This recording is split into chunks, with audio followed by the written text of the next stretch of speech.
Right, welcome back to the Runs podcast. It is a Sunday morning. Melissa has got us working overtime on a Sunday because she's out in sunny Kenya, and the time difference wouldn't have really given us a chance to catch up in the midweek. But we don't mind because it's class to have her on a chat. Melissa, how are you? Are you all right? I'm good. Thank you for having me. And yeah, working on a Sunday. So yeah, sorry about that. No, That's you're just fine, showing we us don't around mind. now where you are, and you look. Yeah, exactly. Yeah, I'm sat in the sunshine. Sorry, guys. No, Yeah, fine. everyone is watching now. Yeah, you're in the rain. Melissa's lovely conditions there. What is temperature Sorry. this time Make of year? everyone want to come to Kenya. I think it's probably high of 25, but I'd say it's normally low 20s, but it feels a lot hotter here. So the Yeah. altitude where I'm at is 2,400 meters, or 8,000 feet. So it is really high, but you really feel the heat. Like you burn easily. Like if I'm out there at 12 o'clock for longer than 10 minutes, I'm burning. Like even with that to 50. So it is really strong, the sun. Sounds better than you though, still. It's amazing. Yeah, we Yeah, were I just do tend to talking always now. go away in January just to avoid the cold weather. Yeah, good choice. We were just on about the ice, weren't we? The weekend we've struggled with running this weekend because of the ice, and you're just out there burning to a crisp after 10 minutes in the sun. Bloody hell. Never mind. What we normally do, like I said, you've been briefed by the wonderful Lucy as well. We throw it right back to growing up, school, how you were active, and then work our way through. So, were you a runner in school, or were you playing any sports, or were you doing none of that and mitching and causing trouble? I was running. So I have been running I joined the athletic club when I was 11. So I've been running for over 2 decades. So yeah, I've always been doing that. But I actually started off swimming. So I ran for my local athletic club pool, and then I actually swam for my local club pool swimming club as well. And that was probably from the age of 8. And I swam for them until I was maybe 18 before I went to uni. So I kind of came from a swimming background, which I think is what Yeah. helped me running, because I just got that aerobic capacity and non-impact, and it probably helped me a lot through my teenage years when you're growing and all those different things. And then yeah, I did every sport at school, lots of different like team sports. I actually dabbled in a little bit of modern pentathlon at one stage. I had a road bike, maybe thought about going down triathlon route, but running is like my first love and what I've always wanted to do. That is busy. Do you know, it always intrigues me when you start running and swimming, more so swimming than running, I think, from a young age, because it's such a big commitment sport. And that's like a massive commitment at any time. But to take that all in your stride when you're like in your 10s and 11s as well, Yeah. it's different to like going training once a week for football and playing on the weekend. Like, and it's a massive commitment at such a young age. Does that lean into like developing maturity, like as well? I might be wrong with that, like, but Yeah, I think so. I mean, I used to swim in the mornings as well, but probably not until I was maybe, I want to say maybe 13, maybe I started doing mornings. And it was my dad that was taking me, not my mum. My mum was not a fan of the early starts, but my dad loves an early morning. So yeah, he'd get up at 5 a.m., be there with me for like giving me a glass of orange juice, a banana or something, a cereal bar if I went. But I loved it. Like I was, yeah, really enjoyed it. And then having a full day at school, and then from there go home, eat, and then go to the running track. So I was just always busy. And I just grew up kind of running. My sister ran for a local athletic club as well, but she's 7 years older than me. So we didn't really overlap like at the athletic club, but she was more of a sprinter. So yeah, I used to go and watch her as well. But yeah, I just always wanted to do sport, keep busy. And I think, yeah, from like the age of 8, I've always gone, I want to go to the Olympics. That's what I want to do. So wow. Whoa. I just want to stop Early. eating crayons when I was 8. I know. So yeah, obviously a very ambitious 8-year-old. I'm still striving for that. I've hit lots of championships, but not that Olympics yet. It's similar to we had Hannah Breer on a while back, and you must have been doing your homework in the backs of cars and stuff and everything on the way to and from events and everything as well, was you?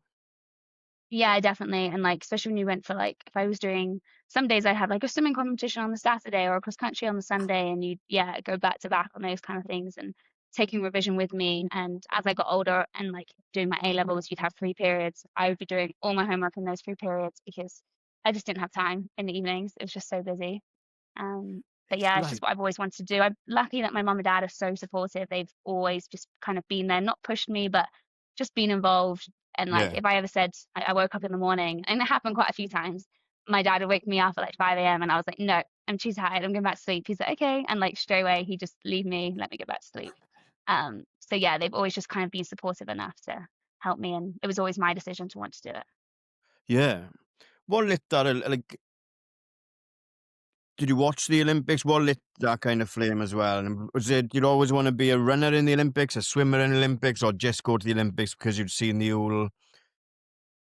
I think so I actually had something flash up with all my friends, what we did at school, and I think we were in year 6, and it said I wanted to swim in the Olympics.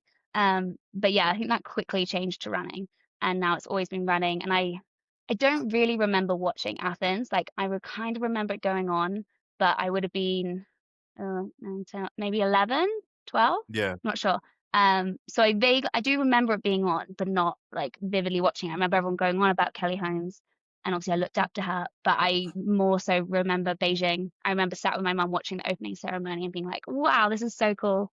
I'd love to do that. And then obviously 2012 I went to watch as well. Yeah, that's class. And you've seen it live, and obviously the early memories. Yeah, that must be, obviously as you're into running by then as well, must be a great like motivation.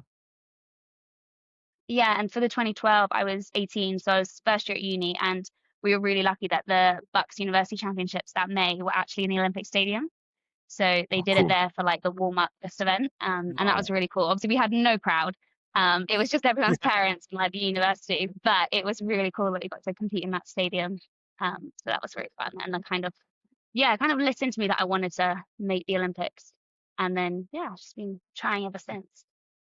That like 2012 experience, like for you and so many other British athletes, all the Bucks ones obviously, must be because we talk back to Beijing and it's like, I want to go to the Olympics, but then London and that whole experience with the stadium is like, I can, like, so there's two different like experiences with Beijing and London as well, and the dreams obviously they Yeah, haven't turned definitely. but they're becoming more achievable because of the experiences you're having as well. I think for Beijing, it was more just exciting. And I think I kind of remember watching a bit more as well, like some of the athletics championships. So like 2011, I really remember watching. I don't know why that one in Daegu, I really remember watching that one on TV. So those kind of things in those teenage years. And then I think those are the teenagers that really struggle. And for me personally, so from the age of 14 until I was 19, my second year at uni, I didn't actually run a PB over 1500. So I was just quite talented and quick as a 14-year-old. I ran 4:25, I think. And then, yeah, just obviously, you hit puberty, you're growing, all these things, you're balancing studies, you've got the stress of getting to university. And yeah, I just plateaued, but I just kept running because I enjoyed it. And I just hoped one day it was going to click and get to work. And I think post that 2012 is when into that winter it really started clicking, and I started making huge progress the following year. So I definitely think those moments really helped as well. So at what point do you have to drop swimming? Is that a hard decision for you? Because you said at the start running was the main one. Has it always been the main one? You've had to not drop it. I'm sure you can still do it now, but you can't follow a swim program and a run program if you want to do one or the other, right? Yeah, and lots of people do cross train. I don't actually really do it in my program anymore unless I'm like injured or we want to put a bit of cross training in. I don't really use swimming anymore. But I'd say probably at 14, I was definitely like running was what I wanted to do. That's the one I was like doing well at national championships or English schools. We used to compete in county champions. I was doing well in that. Like swimming, I was good, but I was probably more of like a county level, not really gonna go beyond that. So I kind of just thought it was really good fitness, and I think that's what just built my aerobic capacity. And some runners, even I think more so nowadays, maybe because like kids have got like Garmin's and what other watches, they're all like tracking their mileage like so young. Like I just didn't have any of that. We just had like a little Casio that stop. So I wasn't probably doing crazy mileage, and like the swimming was where I was getting that endurance, but you're not going to hurt yourself doing that. So I think really that was like a good thing for me to do that up until I was 18, when you're really like developing and getting like obviously like growing and getting stronger. That's a good point, though, is I can't imagine the pressure that kind of younger group are putting on themselves because of all the data that's available to them. My wife had a Garmin the other day, right? And I'm fed up of her showing me her stress levels because they're not, you're not stressed. It's body to worry, like. But yeah, the pressure on, because she was looking at other Garmins then, and there's kids' Garmins available now as well, youth Garmins, isn't there? So it Yeah, must there be like is. I've seen them. down there, Yeah, it's that mad. data being available to someone who doesn't really know how to like get through it. It's quite scary, that, isn't it? Yeah, I think they just get obsessed with like I work in Yeah. miles, so I'd say minute miles, but you know, or Ks, whatever they work in. They just get obsessed with doing the pace or hitting a certain mileage. And yeah, I honestly can't even tell you what mileage I was doing back then. Like my first coach, he probably knew, he probably was like, she's running for 40 minutes, she's running, whatever, and added it up a little bit. But I Yeah. didn't really know. Like the runs that I did when I was at school, I really only did like a track session on a Tuesday.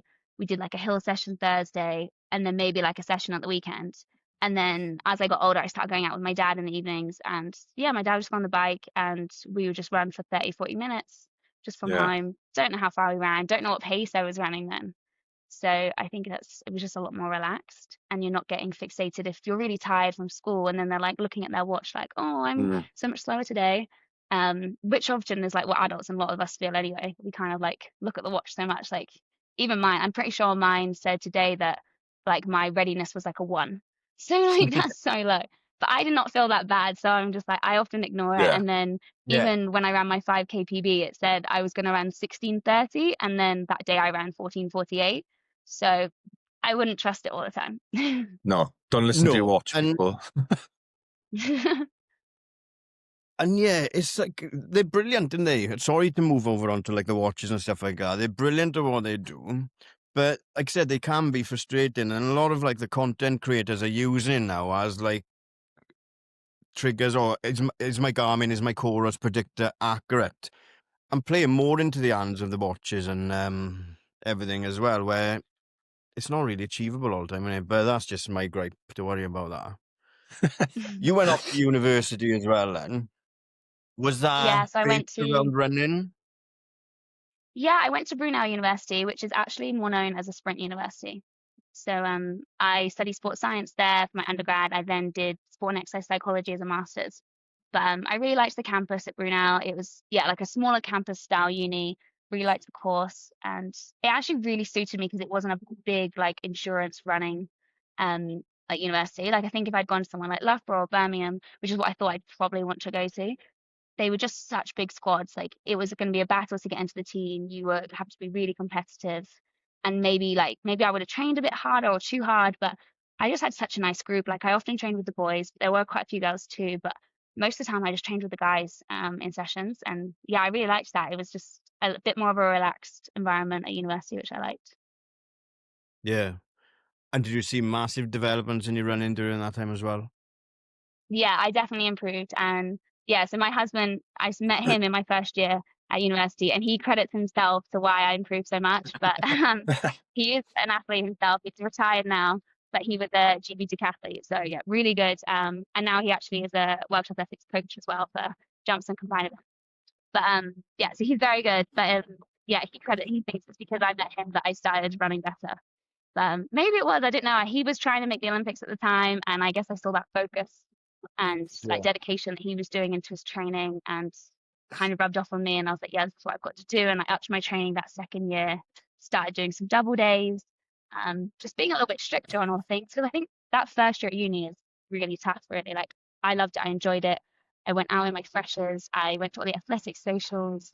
But you're also balancing like training, university, and you suddenly got to do your own washing and cook. And like I've always been able to cook and I love cooking now, but even back then I was very basic in my cooking.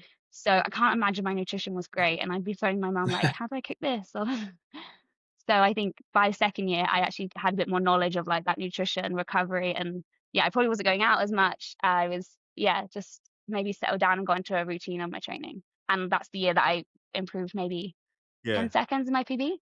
Yeah, that must be like a totally different uni experience then to your normal student who's probably going out every night or every other night. And whereas an athletics students, you still got to go in and train every day and do that side as well. So it must be a totally different experience from a normal uni experience, if you like.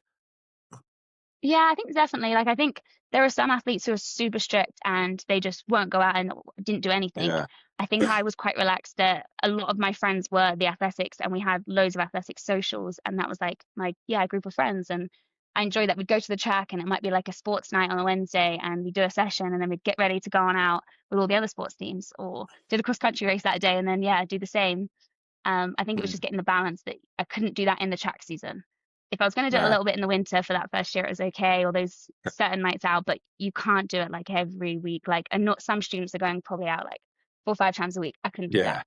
I No. would not have recovered. But I don't feel like I, missed out on anything, because I feel Missed like I anything. still enjoyed myself a lot that first year. And then I settled down because I kind of wanted to. I wanted to commit to my running. I wanted to see what I could do. And at that point, I hadn't had a GB vest, and that was like my goal. I was like, I just really Yeah. want to get to that point, and see Yeah. what I could do. Dream And and I work think for. I'd always believed I could like make it, but I'd gone through such a plateau at that point that I was like, oh, I don't know, like, well, how much I can actually achieve. And yeah, I'd love to go back to tell my 18-year-old self to be like, you're 32 now and you're running professionally Yeah. still. And I've got no like plans of slowing down yet. So I think that's pretty cool. Definitely. You're a bit like a jock in school then, really, weren't you? Well, I do think it's weird now, like, because I feel like back then, like, running wasn't as cool. No, definitely not. Running is really cool now. Everyone loves running. You see on Yeah. Instagram, or like you see your friends from school or university. Everyone's running marathons and half marathons. And like back at school, it's like, I was kind of known as the runner, but people weren't as into running. Whereas now I get friends that No. reach out who I haven't spoken to in years, and they're like, oh, I've just ran this. And I'm like, that's really cool that people are just, there's such a running boom. And I just love that people are getting how amazing running is. Like, however fast you're running, whatever distance you're doing, just some kind of running, it's just fun. Yeah, it's massive. Now you want, and do you know, it's great, it's brilliant, but do you know how hard it is to get into a marathon these days? Yeah, the balance. I do hear they're really hard. Mental. It's like, it's wild, which is great, but again, they've got to pivot through the growth phase of it as well, because they're going to have to put, if people want to keep running marathons and ballots keep selling out, there's just going to have to be more marathons popping up and everything, and it's an hard thing to grow and develop as a hobby throughout the world, isn't it?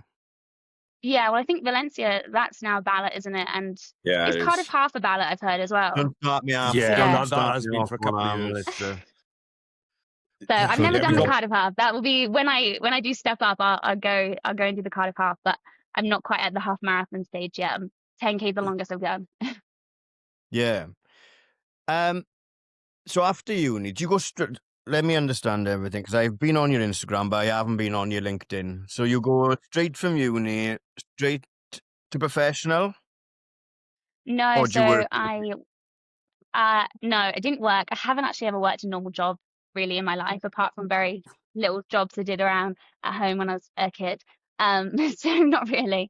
But I finished my undergrad in 2014, and then I went straight into doing a master's in sport and exercise psychology at Brunel. And I did that part time, and I thought that's kind of the best thing to balance, see what I can actually do in running. And so that was 2014. That was when we had the Commonwealth Games in Glasgow. And I missed out on getting the Welsh team from the standard by 0.4 of a second for 1500, which is nothing. No. And it was really tough, but it was really like, wow, I'm so close to making it, like so close to being there. And I went to watch Glasgow anyway, and yeah, my boyfriend at the time, husband now, Ash, he won a medal in the decathlon in the in Glasgow. So I got to watch that. I got to be there, feel that buzz, that excitement, and I was like, I want to be here 4 years time in the Commonwealth Games. And yeah, so that's kind of what I thought when I started the masters. I was like, let's go part time, see what I can do. So yeah, I went part time the following year in 2015. I made my GB debut in Euro under 23s. So I finished 10th there. So like it wasn't great really. It was okay. Made the first GB vest, so I was happy. And then 2016 is when I made my senior debut at Europeans. But yeah, all this time I was doing my masters, and actually towards the end of 2015, I moved from Brunel to Loughborough. So I didn't actually move my studies. I continued studying at Brunel. But Ash decided he wanted to change coaches, move to Loughborough, and I just thought, oh, Loughborough seems like a good place to be. Like lots of runners there. It will be good. And I can't be bothered with the commute and the train up and down to see him. And the tracks facilities are great. So I went there, and that's actually where I met my coach, who's still my coach now. And yeah, my running really like took off when he started coaching me in 2017. So yeah, that was really good. And I think I graduated my master's. I really like took my time doing it. I think it was 2.5 years. So I finished it in March 2017. Yeah. And then at that point it was like a year from Commonwealth. So what does that year look like then? Like all eyes are on the communes then. You've had it taken away from you once. You weren't going to let it happen again, I guess. What's that year look like for you? Yeah, so it was hard because I guess I'd finished university. I was kind of living off like, very little like income I did have or support I did have. I didn't have a sponsorship yet. I didn't sign with New Balance until the end of that year. So I was relying a little bit on mum and dad as well to help me. And I kind of just like, I'm just going to go all in for this year, see what I can actually do, because we've got a year to commies. It's in March. I had to qualify that summer as well. So I went all in on that summer. I got to run at London Diamond League. I ran PBs over 1500 and the mile. I didn't make the London World Champs, which I was gutted. I got the standard, but too many girls got the standard, so I didn't get to go. Again, I got to go watch Ash compete in the stadium. So I was like, again, it's another fire of like, I don't want to be sat in the stands as much as I love watching him. I was like, I want to be competing too. And then I went to World University Games that summer and finished 5th. And I was actually really disappointed with that. I really messed the race up tactically.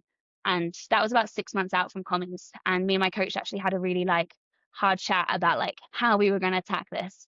And he was quite blunt with me, but I kind of liked that, and how we were going to change things. And I just really knuckled down. And the next 6 months, things just went so well. Everything started progressing all the way to the Commonwealth Games. And then I got selected and went to the Commonwealth Games in Gold Coast in April. I say this all the time, right? And then because I'm not an elite athlete, right? But I said the same to, I think it was Verdi Ockenden recently about wanting to qualify for the Olympics. And it's the same with the Gold Coast. And I always say, well, if you're going to go to one, what an event to go to. But then I think Hannah Beer was like, well, I was fine going to Glasgow. I'm fine to go to Glasgow as well, because I just want to go as well. But that Gold Coast trip must have been... We've had so many people on that went on that Gold Coast. Went on that one, well. We have too. Yeah. It is still today, like I've had a lot of GB vests. I've been to 2 Commonwealth Games World, and that is still like my favorite team and experience out of all of them. I just loved it. Like the Welsh team is so close. There was probably like 20 of us there. We had a holding camp in Sunshine Coast, and I think maybe Scottish Athletics, they were there too. So it's just Welsh Athletics and Scottish Athletics in this little holding camp in this little like sunny town. It was lovely. And just really enjoyed it, like just training there for like 3 weeks before we went into the games. And just even the whole atmosphere was my first real experience of a proper village. And again, like how tight all the teams were across Team Wales. It's not just, not just like athletics, it's all the teams. We had Non Stanford was our captain. So she was like sending everyone messages, and like I really liked Non, and she was great as a captain. And like even like the Team Wales house that you can go like see your family and friends there. And I didn't realize how many Welsh people actually live in Australia. There's a lot of expats out there.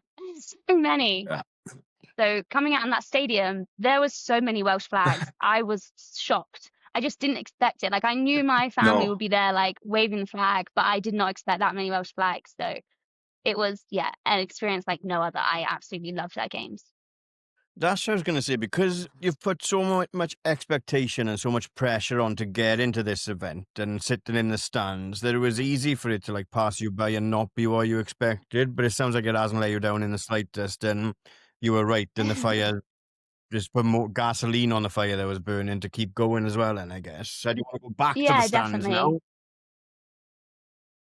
Yeah, definitely. And it was my husband should have been in the England team for that Commonwealth Games, but a week before his flight, he actually ruptured his adductor off the bone throwing javelin. So he was out the games completely, and he still flew out to help watch me. And his training partner, Ben Gregory, is another Welsh athlete. So he actually came to my holding camp just to help Ben and to like help him with training, coach him. And that was really nice having him there as well. But I knew when I came out for that final, we were in the call room, so I'd got through the heats all okay. I was in the final call room. The decathlon and the 1500 were the same days, so I could hear the medal ceremony going on for the decathlon as I was in the call room, and I thought, oh my God, he's having to sit there while he's listening to that. He's injured, he can't do anything. I was like, that must be so tough. So I was like, that really, all I thought then was like, I have to medal for both of us.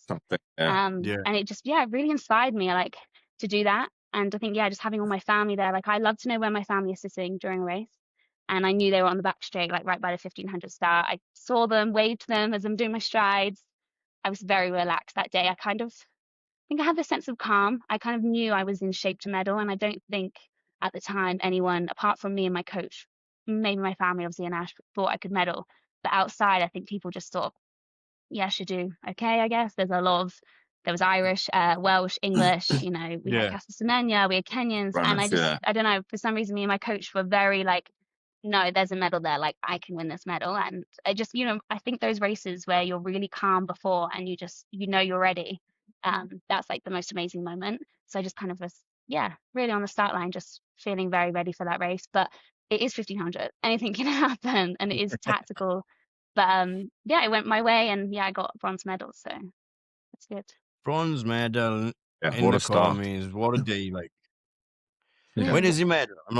Do you like? Is it on display? Is that your big medal? It is actually. So that is my favorite medal. I have got European indoor medals.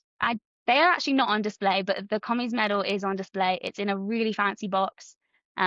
It's quite funny because obviously I got bronze, but Ash has got a silver one, but his didn't come in a nice box. His was a very basic ribbon. Mine is a beautiful ribbon. So I think mine's better. So mine is on display, and I really like that medal. It's so special, and I think it was really like the start of my career. It was like a big breakthrough for me. But like just that lap of honor, like I just I won't ever forget that. Like seeing I can't family. imagine it, like, it must be euphoric, like. Yeah, and I think I didn't go into the bronze medal until maybe 50, maybe 40 meters to go. And you just kind of hear a roar of the track, and it was actually an Australian girl, a friend of mine, actually I overtook. So I do feel a bit bad because it was a home crowd for her. But and I think like that roar was probably for her, but in your head you're like, it's for me, and you're like digging in. And I just don't think I could believe it. Like there's a picture of me crossing the line, and I am just like shocked. It was just so good. I got to see like Ash straight away. I saw my mom and dad, my sister was there, my nan was even out there. She made the trip from home as well, which was really good. And then finally got to my coach. He was right at the end, and I think he was still shaking. Like he was like, this is amazing. And like he was like an athlete himself, but I think it was the first time he'd had like an athlete medal, and he was like just really proud. So I feel like that's like both of us. We even say now that's our favorite trip. Yeah. That's like a lot of pressure on yourself to carry on then as well, isn't it? It's like definitely, but I think it's exciting. You've got to make another one that's really good. Like. I think I don't know what would top that moment, but it's just I think everything went well. The holding camp, the experience, like you said, in Australia, being in the Welsh team, like it's just such a good atmosphere. And I actually came back a few days later around the 5K. I only came 9th in the 5K. It wasn't that great, but it was quite tough to like come from that. Like you've won a medal, you've done all this, you've not slept, you're so excited, and then you've got to get ready and like come down, and everyone else is like finishing, they're going out partying, they're having fun, and you're just there like locked in, like still got one more race. And it was a really hot day, and my legs were just tired. It wasn't the best day, but I still enjoyed it. I'm so glad I did the 5K there. It was an experience. Yeah, exactly. Did New Balance sign you on the back of that then, or were you already with New Balance? So I signed with them the end of 2017. I moved to my agent, Dave, that I'm with now. And he got me the New Balance deal straight away. But so it was a good like start to the year with them, really. And I've been with them ever since. But like, there's just such a nice brand. It is really like a family. Like they are really like supportive of the athletes. When I've had like injuries or like really bad like few months or missed the Olympics because of injury, they've been so good at like supporting me throughout that. I feel really lucky that it was a really good timing that I signed with them. Even then they like after the race they had like celebration, like New Balance did like a meal for everyone to come, like however you did, like you were going there for having drinks and a meal with everyone, which was really fun. And they tend to do that in most champs. So like even in Tokyo they had like hospitality, which was really fun. You could bring your family there and just enjoy food and drinks together and just see everyone from the team, which is really nice. It is. Then we go into so end of 2018, you're buzzing, obviously, right? 2019, indoor bronze as well, right? But then COVID strikes as well. Yeah, so how did that affect you? Well, 2018, we still had Europeans actually that end of that year. So that was kind of Yeah. hard. We had like a double like peak. So we had like a bit of, that kind of time. And we did Europeans at the end of that year. So that was when I ran the 5K. And that was when I first broke the Welsh record in the 5K then. And I think actually the person I took it off was actually in the stadium, which I feel kind of bad of. Yeah, so that was really cool to get that Welsh record then in the 5K. And then, into the 2019 season. COVID, it was tough. I felt like I was coming into like my prime, ready for like Tokyo. Yeah. So like 2019, I'd ran, I think 14:53 for the 5K. So I was like, hit that Olympic standard. I was getting ready and everything just like shut down. I was actually out here 2020 January in Kenya when we started seeing it on the news, but you're kind of in your bubble out here. So you don't really see what's going on at home, but that was obviously going on everywhere. But I just didn't think it was that big a deal. Like I went off to Germany or somewhere from here, raced. You just didn't know then, did you? No. It wasn't until really March when we obviously went into lockdown. Yeah. So you come home for lockdown then, or did you? Yeah, so I was at home. So we were supposed to go on a training camp to America that got cancelled. Then we had I want to say the Olympics got cancelled first, then the Europeans got cancelled. So everything got cancelled. And then we were just in lockdown at home. And I mean, I was lucky that me and Ash were obviously at home together. So he was still training at that point as well. We had like weight equipment that British Athletics had like lent out to athletes. So we had that in our garden. So I was doing like cleans and squats in the garden. I had a treadmill in my kitchen. So like I was pretty prepared. And like, to me, it was kind of like a training camp because I carried on as normal for me. Like I wasn't doing an office job, and I feel for people who are doing like those jobs online also while homeschooling, looking after kids or toddlers, like hats off to you guys. Like that must have been really tough. For me it was kind of like I continued training as normal because we just didn't know when it was going to unlock. Like although the Olympics were cancelled, we didn't know when we were going to be able to race, so we kind of had to just be ready. Keep preparing. But I guess it was tricky. Like we didn't have a track. I think I got on the track until maybe it was end of June, so I was allowed on the track a bit earlier, just like certain athletes at certain times. And then I actually raced in August. I think it was beginning of August. I actually raced in Finland in 2020, which was really weird because I went to the airport and obviously had this letter that I could fly, and it was like dead. It was very odd just being at Heathrow Airport in that kind of experience. And then obviously having to do all our COVID tests before we flew. And then I got to Finland and it was kind of like COVID didn't exist. It was really weird. We had 8,000 people watching us in the stadium. Wow. What? Yeah, it was kind of mental. And it was really weird. Like we were like, me and my friends were like, this is so odd. Like you just, you didn't expect it. But I don't know what their levels were, if they weren't that bad. I don't know. But I guess it was outside, but a lot of people came to watch us in that stadium. And I think I ran maybe close to my PB in that race. So that was good for me, like to open up that kind of season. And I kind of just wanted to make the most of it. But that whole month I got to do a few races across the Diamond League circuit, which started kicking off again. Yeah. Racing them. A bunch of COVID tests in between. You couldn't really get physio as much. Obviously, if you've been abroad, we weren't allowed to be on the track. We weren't allowed to see the physio, so you had to like wait at home for a few days, then go again. But it was, at least I got to race and got to experience that. The hard thing was I was definitely in really good shape despite the lockdown. So that was really hard for me because I was just like, if the Olympics happen, like I was really ready. So that was quite gutting. Yeah, well, you must have been in incredible shape because you came back in 2022 and snatched the unofficial parkrun female record for the world as well. Yeah, what are you doing stuff like that for? So I actually went home for Christmas that year, and it was after the back of like the 22 season, which for me was a little bit of a difficult year. I'd come back from a really bad injury in 21, like I ruptured my plantar. So 2022 was like the comeback year, and the races on the track had been a bit average. Made the champ, made the commies, but they weren't up to like where I wanted to be. And then that kind of got back into training through the winter, and just went home for Christmas, like to my mum and dad's house down in Poole, and a bunch of like guys from my local club, quite a lot younger than me. So I thought, I can keep up with them, but they're way quicker than that. So I couldn't keep up with them. There are lots of the guys that my dad helps coach down at Pool AC. So I just thought I'd jump in the race parkrun. And yeah, just see what I could do against them. I don't want to get cancelled calling it a race. It's not a race. But yeah, just enjoyed it, and it was fun. I tried to go off with the guys, but they went off in like a 3-minute K, and I thought, oh, this is a little bit quick. It's a bit spicy, so I'm gonna have to back off. And then I ended up running around on my own. But it was good, 15:31. And it only lasted a week as the world record. Unfortunately, someone in Australia broke it. But it lasted for until this year. I think Ines has just got it as a British record. So. Yeah, last week, wasn't it? Yeah, so she's taken that down. So you had the record previously, yeah. But it was fun. Like, it was just good. It was such a fun atmosphere, like doing the park run. I don't know if you guys do the ones like before Christmas, but especially the one down in Poole, it's always a good atmosphere. Like, half the people are dressed up. And it's the park that I grew up in, like 2 minutes from my mum and dad's house. So I know the loop really well. Like, there was lots of people who were like from my club or just my town who were like cheering me on as you kind of go, as I'm running that way, they're coming back this way. So I was just like, yeah, I really liked thriving off the atmosphere, to be fair. It was just such a great day. And like my family and my cousins and all their little kids came out to watch. So like they never really get to see me like do a run or something. So they were just there like, oh, this is really cool. Look at like Auntie Millie guy like running. And like they didn't get to see that. So I was like, it's just fun. I think that's just a good thing. Different to track racing.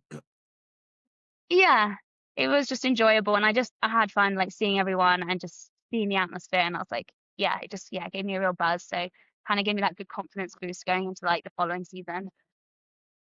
I think that's like really important as well it's so cool when like people like yourselves rock up at a park run for everyone else that's doing park run. They're like, oh, that's Melissa Courtney-Bryant. That's Melissa Courtney-Bryant. Do you know? And a lot of athletes won't do it maybe, but I think it's really important that when you are back, you give back to that running community by popping by and doing a park run as well. All right, you can still smoke everyone, that's fine, but you're there anyway, showing your face and getting it done.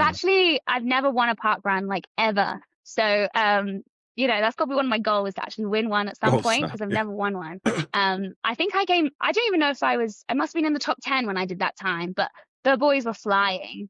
Jesus. So, yeah, they were going pretty quick. So I actually haven't ever won one. So like, that's a goal for me. I've got to win a park run at some point in my life. Yeah, well, next time you're down in Esfjord, we show you around the My Steg loops. Yeah, no, that's a tough one. I'd like to do some more. I've only done a few. I feel like I've only done a few park runs, like one up near me in Loughborough, done Bushy Park, I've done Poole, and I think that's it. So I need to branch out. You do, absolutely. And they're just good fun to do. You can do them as like a hard run or whatever you want them to be, can't they? Yeah, they can be anything. That's what's so good about them. Yeah. There's a group of boys in my stake, triathletes, and some of the other boys are making fun of them now because they've created the park run sandwich, where they do like before it, then they tag the park run into the middle and finish him, and that's quite good banter on WhatsApp at the moment, isn't it? Yeah, so we're making a bit of a session, isn't it, in the middle? Yeah. Yeah. But since that, I do all my research through Instagrams, obviously, and there's just records being broke, there's tape being taken. So since 2023 and that boot camp in the house during COVID, you're going from strength to strength at the moment. A couple of setbacks in the middle of a year and there, but majorly moving in the right direction. Yeah, I think 2023 was probably like another bit of a breakthrough year for me. I think after having that kind of really breakthrough in 2018, 2019 being good, then we had COVID, then I had the plantar rupture, then it was like building myself back up to that. So I think early 2023 I won a European bronze medal over 3K, and then I was like, okay, I feel like I'm back now, like push on from this again. And then that summer I ran 3:58, so around the Welsh record for the 15 and for the mile around 4:16, and then made the world final. So I think that is probably my best year so far. Hopefully it's going to get better this year, but that's definitely like my highlight of my year, that one. You've been to some cool places as well, like the pre-classic is by there. Then I was looking at, obviously we spoke about you had the opportunity to go to Grand Slam in Kingston, but that was stopped by injury. There's so many opportunities in racing, isn't there? Yeah, so many. When I think about the places like I've been, and even here, just training here in Kenya. Yeah, you're just up in Kenya right now. Yeah, it's really cool. And like I worked out, I think it was yesterday, I was like, I think I've been on about 23, I think, altitude camps, in different places across like the world. And then, yeah, I competed in places like Tokyo, Taipei, Australia, all over Europe, America. So yeah, it's such a cool thing to do. Like, I love that this is like my job, that I just get to travel, enjoy what I do, like running. Yeah, it's definitely the best job in the world for me. No, definitely. Like, yeah, you just win loads of races as well. What's I mean, it's That hard when helps. it's hard when it's bad. Like, it is hard when it's bad. Like Yeah. this year, I had a lot of No, injuries. definitely, yeah. So it was tough. So there was a lot of tears this year, not the good tears. But yeah, I feel like they do make you stronger, and it's, everyone goes through injuries, like whether you're a recreational runner or elite runner. Like, and for me, it was calf injuries, which is probably quite common for a lot of people out there. In the soleus, that's fatiguing calf. So yeah, it's not ideal, but just picking yourself up from then, and just, yeah, I always just want to get back out. And I think at the end of the season, I was really disappointed with what I'd achieved, but I was like, I just had so much fire in me to be like, I want to do so much more. Like, I want to be on Team Wales at the Commonwealth Games. I want to make the Europeans. There's still so many times like I want to run that's fast. So I feel, yeah, like I've still got that fire to like want to keep going and keep doing it. Yeah, and this is a big year next. It's the double, and it's commies and Europeans back to back in the summer. Yeah, so they're only maybe a week or 10 days apart, so it is really tight. And then there's a mile at the commies, so it's not 1500, so that's a little bit different. Oh, is it? So I'm a bit undecided whether to do the mile, the 5K. I do love the mile. It's a bit of a road distance, but I think it suits me a bit more, so I really enjoy that. And then, yeah, Europeans is in Birmingham, so 2 home games, really. Yeah, 2 home games. That'll be good. Looking forward to that this year. So yeah, less traveling this time. So like, it's fun that we get the home crowd, but obviously we miss out and like traveling to the fun places. But I have experienced the like really cool stadiums abroad, and yeah, it will be nice to have a home crowd. I don't think we've had a home Europeans ever that I'm aware of, so I think that would be good. And the crowd in Birmingham was spectacular for like the Commonwealth Games. And again, I thought, being a Welsh athlete, are the English really going to get behind you? Are you going to have all the Welsh hopefully come there? But it really was like, I came out and there were Welsh flags everywhere. And like, I even was like, when they were announcing people, I was like, they just going to cheer for the English? Are they going to cheer for everyone? But they didn't. It was, amazing roar of the crowd. So I think Glasgow would be safe. Yeah, I would love it to be in Cardiff. I think that would be really cool. It's a shame it's not in Cardiff, but hopefully it will still be good. Maybe one day though, because they've spent a lot on the development of the facilities in Cardiff now as well, haven't they? Yeah, I know they have. So I think the next one is actually in India. So you never know whether they could do it after that. Yeah. That's far too, innit? Bloody hell, India. Yeah, I don't want to work out how old I am then, but but hopefully, keep running. I just keep going. I might go up in distances and see how long I can keep going for. That's what I took from obviously scrolling through your Instagram, and what we just spoke about is like your resilience is incredible as well, innit? But then if we go right back to the start, you've been dealing with this shit since you were 8, so it's hard, it's tough, but you've been building this resilience since you were 8, which again is like we spoke about earlier. When I was 8, it was just my hardest decision was whether I wanted ketchup with my turkey dinosaurs. But you going into not elite but selfish sports from an early age, haven't you? Yeah, no, definitely. Yeah, like I just always just loved running, I think. And I still remember that first cross country race I did. And I remember my coach, like my first coach, telling me what to do. And I just really wasn't keen on what he told me to do. He told me to sit behind this little girl. I wasn't really that happy about it, but I thought, I don't really know what I'm doing. I'll do that. Did it for about half the race, instantly regretted it, and then just sped off. But like, I think I came second in the end, couldn't catch the winner. But after that, I think it was really hard for him to tell me what to do, because I was like in my own little head. And my dad was like, you just love to front run, you just get out, run hard. Yeah, I still feel like even now, like I don't always front run, but I'm not scared of hitting the front. I feel like you have to be fearless in racing, and you shouldn't be scared to push on the pace and really hurt yourself. I just think, if I am hurting, I always think everyone else is hurting too, right? So I just exactly. Yeah, that's what I tell myself when I'm racing. Everyone's going through the same pain. Yeah, it's true though. Like everyone is like feeling rubbish, or something hurting, or it's really hot for everyone. It's hot, it's the same conditions. So you just kind of just hope you hurt less and hope you have another gear. Yeah, definitely. Because I never realised, like, I'm the slower one out of the pair of me and Nikki. Nikki lives for running much more than me, but I never realised until maybe like last year or the year before how tactical the 1500 and the longer distance track races are. And then I'm like, God, the front runner's going to win this now. And then, like, you'd normally get somebody coming right from the back. I'm like, what's going on here? I never really considered how tactical it was and stuff like that. Like, it's bold, isn't it? Yeah, it's Well, hard. And I think it's getting harder now, especially for like the women's and the men's 1500 in the UK. Both the 1500 is so competitive. Like to make that team, like I came fourth at Olympic trials in 2024. And I'm like looking back, I'm like, could I have done anything different? Should I front run it? But then I'm like, if I front run it, I'm just running. I'm not going to run too hard. I'm going to run a pace that they can run too. So then they're all like, oh, great. I'm just going to sit behind you. So it's really hard to like work out what's the best tactic. You become the pacemaker for definitely. You everyone. end up the That's the pacer. problem. Yeah. Yeah, so it is hard. It is a tricky event. And then definitely, and like I say, it's so stacked both sides, in the men's and women's. It's just we got so many good runners at the minute. That's worldwide as well. It's just crazy the standards going. Yeah, you just have to be on your A game. And I think if you do make the British team, you're in for a shot of making like a world final or, Olympic final. And I think in 2023, it was Laura, Muir, me, and Katie Snowden, and all three of us made the world final. And that was like the first time that had happened.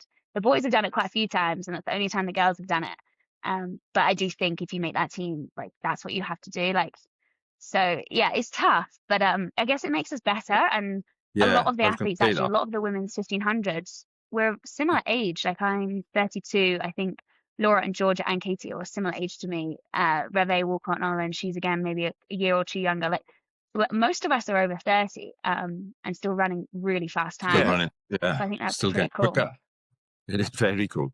The way, like we've said it for the last 2 years now, probably. Like, I mean, the women's field from the 8 right up to marathon in Britain is stacked. Like, it's so competitive. There's so many good runners, but you're all training partners as well, and you're all getting on. And all right, you don't want to be the one that misses out, but someone's got to, haven't they? Yeah, no, it's really hard when you miss out. And 2024, after making that world final, both Katie and I, to miss out and not make the Olympics, we were both gutted. And we used to train together at one stage, and when we go on camps, we do runs together and stuff. But we were texting each other throughout the whole games, like there for each other, like, hope you're doing okay, are you all right? It was tough. Like Paris was so close to home as well. Yeah. So it was quite tough not to be there. So it's nice to only have someone else kind of going through that. And unfortunately, those days just aren't your day, which it's hard. But there's another championship, there's always another race. That's what I tell myself. And I think now, like, I've missed out on these Olympics because of injury or not got pulled at a trial. I'm kind of like going to define my career on, if I make the Olympics, I would love to make LA. Like, that's a big goal for me. But there's so many other things I've achieved or other things I want to achieve that I think will still be great. So yeah, just kind of not putting all my success on just making an Olympic team. I think that's kind of the best way to look at it. Yeah, I mean, when you look back, and obviously it's hard now because obviously you still got that goal in it. But when you look back, it's like still you've had a great career, isn't it? I'm not saying it's over yet. Obviously, it's LA to come and a lot of other things. But yeah, I suppose, I don't know, I'm not a professional athlete, but it's just mad. The Olympics is the pinnacle, but there is so many other things. And that's the problem. If you're not, it's sort of outside of running, other people won't realise, really, that there's these huge other championships. No, we always joke that, like, when you meet other runners, they're always like, have you been to the Olympics and have you run a marathon? And also, like, I haven't done those two things. So I'm normally like, oh, well, maybe I should just have my 5K time or my 10K time. Like, I am a runner, I swear. But I think now I ran a 10K before Christmas and I hadn't run one in ages. And I felt like people related a bit more to that. And I kind of got the running. I was like, this isn't my distance. But yeah, it was actually really fun. I really enjoyed the road scene. And I was like, oh, maybe like there's a future on the road at one stage. Like, I'd like to run more 10Ks and maybe run the marathon one time. So I'd definitely be doing it competitively because I am too competitive. I can't do it for fun. No. Yeah.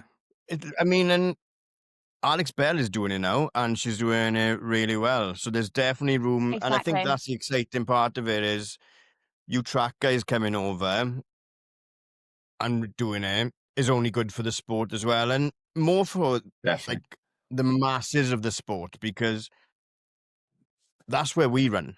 we rarely run on a track, Yeah. So if they can see you guys crossing over from the track to the road, then, well, we're going to have more potholes because it's just going to have more people running. No, totally. And I think it's hard because, like, even out here, there's like the Kenya experience they do, and like a lot of our runners come out here just to experience running here for 2 weeks. And some of them were telling me I didn't even know there was this whole track world. Like they just had no idea. They were just like so fixated on their half marathons and their marathons. And I was like, no, there's like cross country, there's track, we got indoors.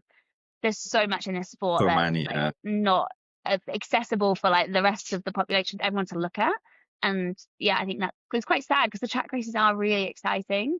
Just getting people to watch them. But yeah, maybe like I think when I ran the park run, I think people started like following me after the park run because they're like, oh, that's really cool. And realized, then they get into the track, and so that's kind of what you've got to do. You've got to put yourself out there in park runs, it looks like, in 10Ks. Yeah, but track is the coolest, isn't it? Yeah, no, it definitely is. Like, I mean, I watched Valencia this morning and I was like, oh, I really want to run Valencia 10K. That looks so fun and so fast. So one year I do want to do that, but yeah, track it. Before we get on to what you're going to do once you hang up your spikes, let's wrap up with the end of this year, 2025, because you had a sensational end to 2025. Telford, Leeds? Yeah, Leeds. Leeds and yes, Telford. I did Leeds first. Yeah, Leeds, Leeds I ran 31:37. That was my first 10K since 2016, a really long time ago. My PB was 33:14, I think. So a big PB. Yeah, which is really nice because also when you get to this level, I think in my career, it's hard to run PBs. Like my 15 PB, I've run like within 0.1 of it all the time, but not quite gone under it yet. I'm hoping this year is the year I do it, but it was really fun to actually go, oh wow, I've just run like a huge PB. So that's really cool to do that. And Leeds was really fun. I negative split it. It was a really nice way to run a 10K, I think. Like really smooth, really nice. Whereas Telford, I went out. A nice, well, honestly, compared to Telford, how I ran that one, trust me, this was a nice way to run. I finished Leeds and I thought, oh, I feel quite relaxed. Like maybe I should have gone harder. It was pretty chilled. I didn't know when to push, and I was like, it just felt quite easy. I phoned my coach and I was like, I could run so much quicker. And the Welsh record was 31:26. I think Clara may have broken it this morning, but I haven't seen the official results. So like that was kind of in my back of my head. I was like, oh, I could do that. No, I can't see it. So I could see her on the stream crossing the line, and it was 31 something, but I'm not sure what it was. So she may have broken it. But so yeah, that's another target for lots of us. And it's nice how like someone like me could overlap with Clara, who does the marathon, that maybe we could overlap in those distances, which is quite cool. Whereas, Telford, I went off way too hard. My coach would say it's downhill. Any of you done Telford? I've done it a few years ago. I didn't like it. No, so they changed the course as well. There was like a sinkhole on the course, so they had to change it so it was more uphill. And that was a real struggle for me. Like when you're running with guys and you go up the hill, they just got so much more power than me. They were just dropping me on the hills. And I don't like the out and back. It's like 180 turns. I feel like you see those Japanese runners doing the 180 turns. Maybe I need to learn how to do that because I was so bad at going around the cone. Like I was going around with about 8 guys and I felt like I was in like a bumper car. Like honestly, they were just like pushing me from side to side, and I was like, oh, "Don't fall over, don't fall over." But I ran 31:30, so it was quicker. But I definitely didn't negative split. I ran about 30 seconds slower for my last 5K, and it was a struggle to the line. So it wasn't a fun way to run it. But I'm glad I did something different because you can't run them all the same. And hopefully I'll learn something both. You got them both in your locker now, haven't you? Yeah, and hopefully next year. I won't run one now again until maybe November next year. But hopefully I can attack it a little bit differently and run 31:20. Yeah. It's similar to what you said about track. You're happy to front run, but you're happy to pick off as well. And that's probably the 10K equivalent, both them races, isn't it? Yeah, well, in Leeds, I just went straight out. The hard thing for Leeds actually this year is we ran with the elite men and elite women together, but we didn't run with everyone else. And actually the elite women, we really could have done with like some of the really good guys who weren't in the elite men to run with. Because we were all just spaced out. And I got really lucky that one guy kind of went with the men and then was like not really feeling it. So he hung back with me. And then he actually ended up running the whole race with me.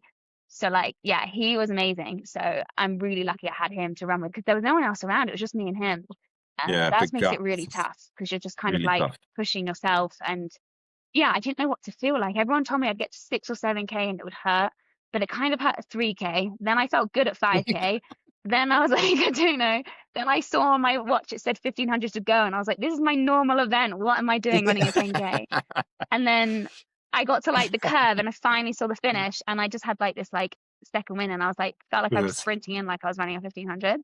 But I was like, I just don't know if I've gauged that quite right. So I'd love to be in like a race like Valencia and just really like, smooth the race. So stacked all the way.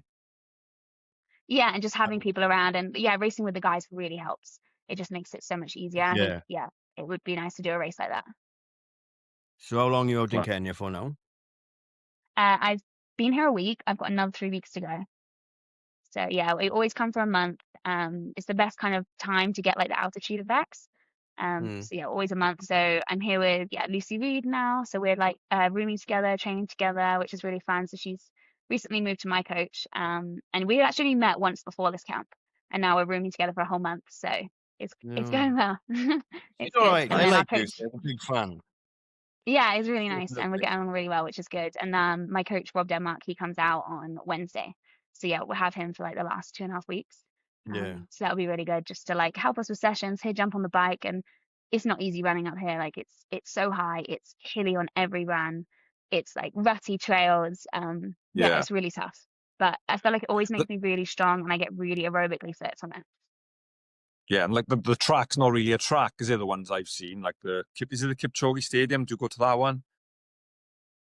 So we train at Lorna's, which is in Iten. So I get to go on like a proper tartan track there, which is that one's normal. One. But yesterday we actually went to a dirt track, which is at I think it's University of Eldoret, and that's where Kipchoge trains sometimes on the dirt track. Yeah. And that was a really good dirt track. It was smooth. It wasn't rocky, because I've been on some where there's like, I don't know, just a big boulder of rocks in it, and you're like, how am I going to run on this? Yeah, that's the ones I must have seen. That one was really good. It was smooth. Yeah, nice. and they're not ideal, but it's still dirt track, but it is quite nice. Like we did a little session on there yesterday, and it was good. I actually quite like the dirt tracks, but it's obviously not very good for us to have them at home with all the mud and the rain we get. It won't be the same. No. Can you imagine? Bloody hell. What's the plan for the rest of the year then? So I love indoors, like absolutely love it. Like Boston last year, I raced a 3K coming off Kenya, but the flight to go from Nairobi to London to Boston is tough. And I've done it the last couple of years, and we've decided that this year we just really want to focus on like training and being ready for Commonwealth Games and Europeans. Like I want to be in my peak shape that summer. Yeah. And last year I had so many calf injuries because I was just rushing all the time, and then I didn't get much of a summer season. I think I only raced twice in the after that. So we may do one indoor race, but yeah, that's still to be decided. And then other than that, it's just training really hard really until the summer into May, and then Team Wales team is picked on the 18th of May. So I've already got the standard for the 5K. I haven't got the standard for the 1500 because I didn't run a 1500 last year, so I need to either run it indoors or run it early May to hit that standard.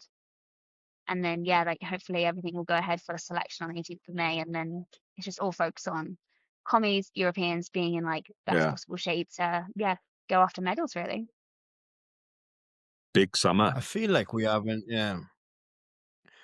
we've done you a disservice because of so many records you've broken, medals you've won over the last couple of years as well, but we'd be here forever talking about them. But I just want to put on record that you do win a lot of races, you do break a lot of records, but we just want to get through from when you were 8 up until now as well, obviously. But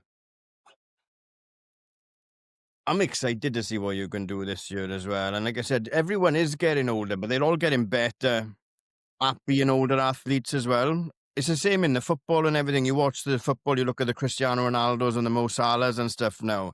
They'd be toast in the 90s by now. Yeah.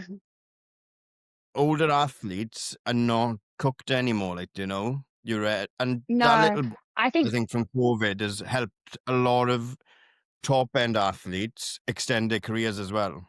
Not that you did have a gap. Yeah, I feel like we kind of lost that time, in COVID, I almost felt like we lost 2 years. So it's like when I turned 30, I was like, no, I'm still 28. I feel like I'm 28. Yeah, there's 2 and years. I still feel just like went that now. somewhere. So can I say I'm 30? But I do think, yeah, back in the day, like you turned 30 and you're like, you kind of almost like people thought you were done. But all my PBs are after 30. You know, my Welsh records for the 15, the mile, the 3K, like 5K, they're all like post 30. So I'm like, you can honestly do so much in sport. Like it shouldn't have an age, shouldn't be a thing. And I think, although I've done sport for such a long time, I never overcooked myself as a kid. I never actually did too much. Like there was always like a watchful eye of how much training I was doing. And I think having that plateau from 14 to 19 where I didn't really do like that anything great, I just kind of was still running because I loved it, probably was a blessing in disguise really. And then it's kept me going and like all the way through my 20s and now to my 30s. And yeah, there's females out there, like women that are running like 2:24 for the marathon in their 40s now. So like it's feel like it's never ending. And Kipchoge obviously was into his 40s. They're like, it's definitely, I feel like maybe it's the science, maybe the shoes are helping, maybe nutrition or just the training. I don't know what it is, but I think also just people not giving up when they like turn 30 and think, oh, well, sport career's over, that's it. You gotta get a normal job. But yeah, definitely don't want to do, Yeah, definitely. Nikki PP'd 3 distances last year at 47, right, Nick? There you go. 48. 48. 48. You done me a year. Yeah, you know, I think it's everything, like you said. It's the shoes help. Everyone takes it a bit more serious. Nutrition, training. There's so much, like we said earlier, about the data with watches. You know, there's so much you can look into it more and just take little things and as little 1% to help. And I think, well, yeah, I don't know what happened this year, but it worked for me. And I think it's just I definitely stacking think so. year Like after heart year rate, as those well. things. Yeah. Yeah, I think the injury years, they're the tough years, like where it's not going to be obviously like it's harder to build back. And like for me, like this year when I was injured, I just cross trained like a maniac. I was swimming, aqua jogging, biking, cross training, still hitting my gym really hard. And you can, I mean, I managed to like somehow get myself to the line on Tokyo after, really not running very much. Time still wasn't great in Tokyo, but I did it. So I think you can do a lot in like if you cross train a bit or just adapt a little bit. And we have adapted our training a little bit this year. We've maybe done a bit less mileage than I've normally done pre-Christmas, but it didn't affect me because I ran a 10K PB. So we were like, wow, this is actually okay. Like you don't have to hit like these max mileage weeks all the time. And listening to my body a bit more, maybe having more rest days. And I think you always have to adapt, especially maybe as you get older. Like you might not recover at the same, so you need to you might need more than a couple of days between sessions. You might need to change things. Definitely. But it's just kind of thinking about those things and just not getting like too worked up about it. Yeah. Good advice. And then once all that's over, I'm not wishing it away, the pros, to the roads, to the park runs, to the Ironmans. Oh, I don't know about that. Yeah, my brother-in-law actually does do Ironmans for fun. I don't know how people do this for fun, but he's also like, you've got to do this. And I'm like, no. I mean, maybe one day, maybe a half Ironman. Oh, I'm not sure actually. I'm not very good on the bike. That would let me down. That would definitely let me down, I think. The swim would be okay. The run would be great. The bike, I just don't. I mean, I know you can pick it up, but I just don't know about that. No. And But it's the I do longest want to run part, the isn't it? marathons. Like, yeah, it's so long. That's the one. It is tough. Marathon's the one. Marathon. No, he's saying about Yeah, no, definitely. I was struggling at 3K, struggling at 5K. Wait till you start doing marathons. You go through everything. Yeah, that's true. I've always come from like a quite high mileage runner, so I feel like that doesn't scare me to increase it, but it's the different types of sessions. Like my friends, I train with like Samantha Harrison and Amy Louise Neal, and they were training for Berlin this year. And just seeing some of those sessions, I was like, oh, they really sound disgusting. Like I love the lactic sessions, I love the speed sessions, and like you're not doing that when you're training for the marathon. So like hopefully I can keep running the short distances as long as I can, but I definitely do. It does like, I think all these women doing that a lot longer, into their 30s, into their 40s, they're having kids coming back and running marathons. Yeah. Jen Gerson, I think she ran 2:28. Everybody wants to run a marathon. Like it's just such a cool event, cool distance. Like, it's ridiculous, something stupid. you want to do. It's hard. It's a bit silly, I guess. Actually, my sister does run for fun, but she doesn't want to run marathons. So maybe everyone doesn't. But it's definitely No, they something for do. me. Like That's why they're all selling out. Well, that's why they're so busy. Yeah, exactly. Yeah. Everyone wants to, and also it's the people who are getting back in the ballots, aren't they? And they're just doing it year after year after year. They're not letting any new guys in. No, that's the problem. I know, there's got, but I don't know. It's just an all new kettle of fish. If we haven't got time to open that up now. But it's just, I don't know. Like I said, the biggest problem is like with Cardiff off. They've always billed it as like the Welsh race and stuff like that, and for the Welsh people. But now since it's joined Super Ovs, the percentage, and it sounds like you're being protective because you're in Wales and stuff and everything as well. Like, do you know what I mean? But it's never been harder for somebody from a CF postcode to get into Cardiff off, and it's just mind-boggling, isn't it? But no, that's tough. I'm not going to drag you in on that and get you cancelled. Don't worry, No. that's my problem, not yours. That's okay. Well, yeah, like But, I said, I haven't done Cardiff half yet, so maybe I'd plan that for one of my first halves. Yeah, you better enter the ballot this year. Just to get going. Yeah. Just in case. I think she'd be all right getting an entry gap. Yeah, I'm sure she'll be fine. But no, look, you've already given us over an hour. I don't want to keep you too long because you've probably got another session this afternoon as well. No, I'm actually down for today, so I just had an easy hour today. Oh, It was nice. a relatively easy day. So yeah, Just nice, chilling. relaxing day. Just chill in a bit of the sunshine, and yeah, not much on. Just Yeah, I probably got to go out and get an hour in there's this chapatis rain at now. Denny's. I know, Nice I got to dinner. go out in this now as well. Same. Bloody hell. We both got to get out for an hour in this weather. And it's not nice, it's grim. Yeah. Cool. Well, hopefully Right. it's warmed up a little bit than it was first thing. It is, it's not as icy today, Yeah. it's just wet. And windy. Yeah, I'm not looking forward to it when I come home. I'm hoping it's going to pass by February, but I feel like Yeah. it's not, and that is Probably going to make not. it difficult to train. Right, Melissa, all the best for everything. Thanks for giving us some time. We'll hopefully cross paths when you're back somewhere or at some point, but all guns blazing now for LA 2026, no, 2028, and everything in between, I guess, isn't it? Yeah, thank you. Yeah. Are you guys, I was going to say, you guys coming to watch the Commonwealth Games or Europeans? Or Yeah, are you watching on the TV? we got tickets for the Europeans for the Saturday evening, and we're hoping to get to the commies as well for one of the days we have to look at that. But yeah, we bought tickets for the Saturday evening mainly because this Saturday seems a good evening. It's the men's 10K and the men's 1500. I'm a massive Jakob fan, so I had to go for that one, and I think that could be a hell of a race. No, that's fair. Yeah. Okay, well, hopefully see you guys at commies and you can hold that Welsh flag. Definitely. Yeah, Hopefully we'll try we and get will. to that one. We need to organise that and get there. But if you do bump into Jakob, tell him we want him to come on. Have you tried? Have you tried to message him? His DMs, messaged him. I his don't think he DMs sees started. us. Never mind. He's a busy man, isn't he? No, One day. Yeah, hopefully you'll meet him one day and try and get him on. Yeah, that'd be good. Right, Nick, have we got anything before we go? Have we missed anything? No, obviously there's loads we've missed, but like I say, we've kept you for an hour, so we don't keep any more. Thanks so much for your time and joining us all the way from sunny Kenya. Best of luck with the rest of the camp, the other 3 weeks in the sunshine and altitude. And that's it for us for another week, and we'll see you on a start line somewhere soon.